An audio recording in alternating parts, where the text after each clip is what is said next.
नमस्कार, मैं विकास अनुरागी। आप देख रहे हैं डायरेक्ट खबर में खास प्रोग्राम जन की बात। इस समय हम मौजूद हैं राट के नगर पालिका द्वारा निर्मित सागर दर्शन पार्क में, जहां पर लोग घूमने के लिए आते हैं और नौका विहार का आनंद लेने के लिए आते हैं।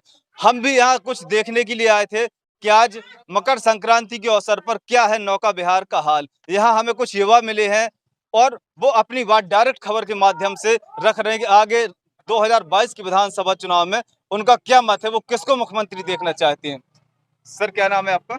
मनीष पाठक।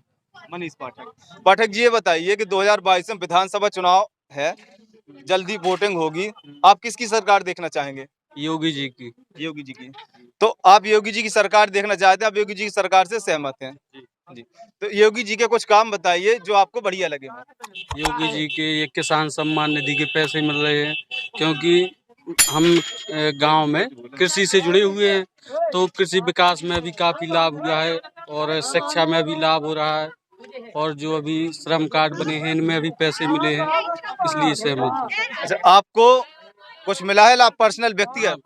व्यक्तिगत लाभ मिला है। क्या लाभ मिला है? किसान सम्मान निधि में ये 2000 रुपये मिल रहे हैं, ये मिल रहे हैं हर वो किस्त, प्रत्येक किस्त मिल रही है जब से स्टार्ट हुई है। और शिक्षा के क्षेत्र में भी लैपटॉप जो भी बटे हुए थे, कुछ बट पाए लेकिन अभी नहीं बट पाए। कुछ आपको अभी लैपटॉप नहीं मिले हैं? मिले नहीं है, लेकिन आशा है कि मिलेंगे। अभी वर्तमान में आप क्या पढ़ाई कर रहे हैं, क्या कर रहे हैं? अभी हम टीचिंग कर रहे हैं, पढ़ा रहे हैं प्राइवेट। जी। तो आपने क्या कोर्स किए हुए हैं? हम बीएससी अकेली किए अभी तो। बीएससी अकेले किए। फाइनल अच्छा, आप टीचिंग कर रहे हैं, मैं टीचिंग से जुड़ा हुआ सवाल पूछूंगा। अभी जो पेपर हुआ था वो लीक हो गया है, इस पर क्या कहेंगे? इस पर हम कुछ ही कहना चाहेंगे। नहीं नहीं नहीं, आपको खुलकर बोलना चाहिए। आप सरकार की नीतियों से संतुष्ट हैं, आपको लाभ मिला है, अगर काम बेहतर है, अच्छा है, आप युवा हैं, आपको रोजगार की आवश्यकता है। जो टीचिंग का जो पेपर भी लीक हुआ था, इस पर आप कुछ तो कहेंगे कि क्यों लीक हुआ है? क्या सरकार भर्तियां देने में सक्षम नहीं है?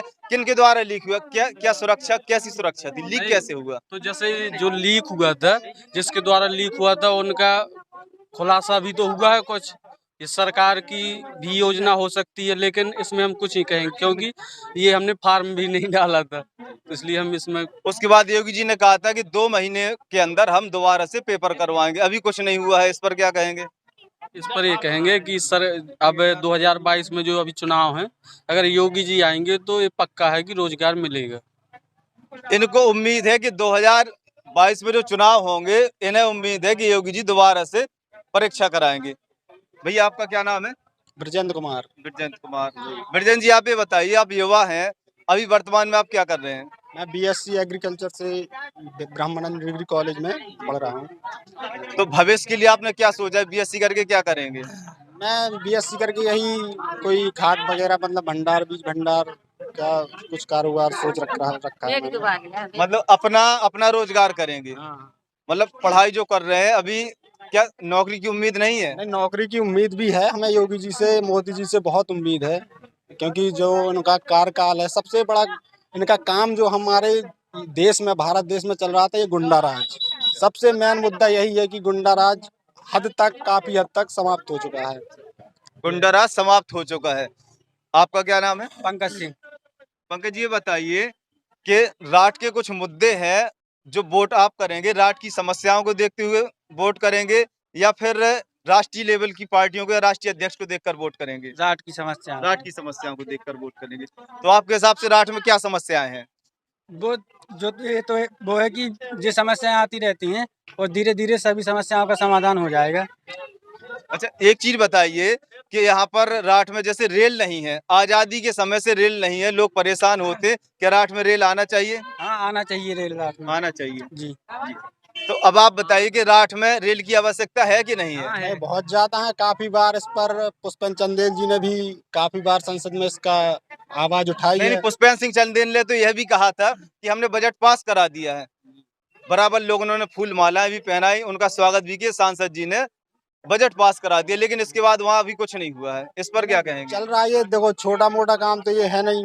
काफी अभी समय से ये नहीं, 5 साल से अधिक सरकार हो गई है, दोबारा भी सरकार बन गई है, और नहीं। कितना कार्यकाल लगेगा? अभी तो 5 साल 5 साल हुए, अभी 10 साल हुए, इसमें अभी जो 70 साल से जो चला रहा है उसमें क्या हुआ, आप उसका भी उस पर भी तो एक नजर नहीं डालिए। नहीं, 70 साल की बात नहीं है। ये मान लीजिए कि आप मतदाता है, आप स्वतंत्र है। अगर 70 साल के बाद उन पार्टियों को भी थोपट मार दी गई जिन्होंने 70 साल राज किया, हाँ, हाँ, या पिछली सरकारें रही, हाँ, क्योंकि आपकी नजर में उन्होंने काम नहीं किया। अगर आप ये मानते हैं कि इन्होंने काम नहीं किया, तो क्या आगे आने वाले समय में उनको भी हाँ, हटा देगी बिल्कुल वो जनता? क्लियर है बिल्कुल।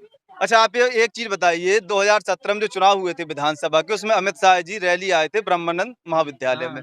उन्होंने कहा था कि सरकार बनने के 1 से 2 महीने के बाद राठ में रेल लाइन का शुभारंभ हो जाएगा। इस पर आप क्या कहेंगे? देखो, उन्होंने रेल लाइन के लिए कहा था, लेकिन सपा सरकार जो इसके पहले थी, उन्होंने राठ को जिला बनाने के लिए कहा था। वो भी नहीं हुआ तो ये भी नहीं नहीं नहीं, उनकी हुआ। सरकार तो चली गई, जिला नहीं बनाया, उनकी सरकार तो चली गई। तो अब इसमें बनेगा ना, अगले जो ये चुनाव मतलब होंगे। हाँ हाँ, मतलब इसमें आपने कहा बनेगा। कि सपा ने कहा था उन हाँ, नहीं नहीं, सपा ने कहा नहीं नहीं, आपने ये बात रखी कि सपा ने कहा था कि हम जिला बनाएंगे, फिर नहीं बना जिला। तो क्या इसका मतलब ये समझे कि एक एक करके पार्टी आएंगी, वो जनता भरोसा करती रहेगी, वो जनता अपने आप को ठगा महसूस करेगी? नहीं तो अगर मतलब कांग्रेस आगे कह दे कि हम भी बहुत कुछ देंगे, फिर नहीं करेगी, फिर कहेंगे भैया पहले सपा ने कहा, भाजपा ने कहा, कांग्रेस ने कहा। मतलब किस किस को आजमाया जाएगा? अभी तो बीजेपी को ही आजमाना है। अच्छा, बीजेपी को आजमाना है। काम बेहतर है। क्या बेहतर है, वही मैं समझने की कोशिश कर रहा हूँ, क्या बेहतर है? बुंदेलखंड एक्सप्रेस, ये रोड बन गया, इससे भी रोजगार मिला और इससे काफी समस्याओं का हल भी होगा। नहीं नहीं, समस्याओं क्या रेलवे से हल नहीं होगा? राट के जैसे वाद विवाद वाले होगा, पीड़ित लोग क्यों ही जो होगा? जैसे 85 रेलवे लाइन निकलेगी। 90 किलोमीटर हमीरपुर जाते हैं, आपका ड्राइविंग लाइसेंस बनना है, इनका ड्राइविंग लाइसेंस बनना है, किराया खर्च करके हमीरपुर जाते हैं। अगर अधिकारी राठ में बैठेंगे तो क्या लाभ नहीं मिलेगा? मिलेगा, तो जिला तो बनना चाहिए ना। बनना चाहिए।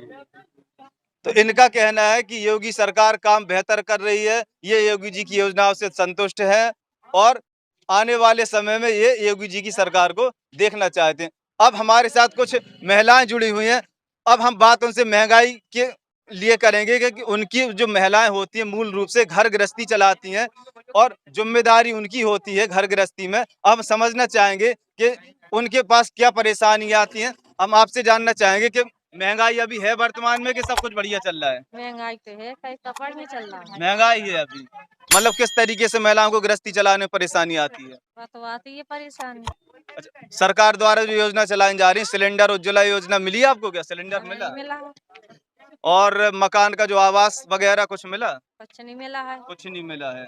अच्छा, गैस जो अभी रेट बढ़े हैं गैस के, इसके लिए आप क्या कहना चाहेंगे? रेट घटाना चाहिए या संतुष्ट हैं आप रेट से? घटाना चाहिए, काहे कि संतुष्ट है। जैसे बड़ा आदमी है तो वो तो झेल ले जाएगा, छोटा आदमी वो कैसे झेलेगा? अच्छा अच्छा, मतलब इनका कहना है कि जो बड़े लोग हैं वो बर्दाश्त कर लेते हैं जो रेट बढ़ जाते हैं, लेकिन गरीब लोग हैं उनके लिए गृहस्थी चलाने में परेशानी आती है। मैडम, आपसे पूछना चाहेंगे कि आप घर में जो महंगाई है या नहीं है, गृहस्थी जो आप सामान खरीदते हैं ठीक है या बढ़िया चल रहा है?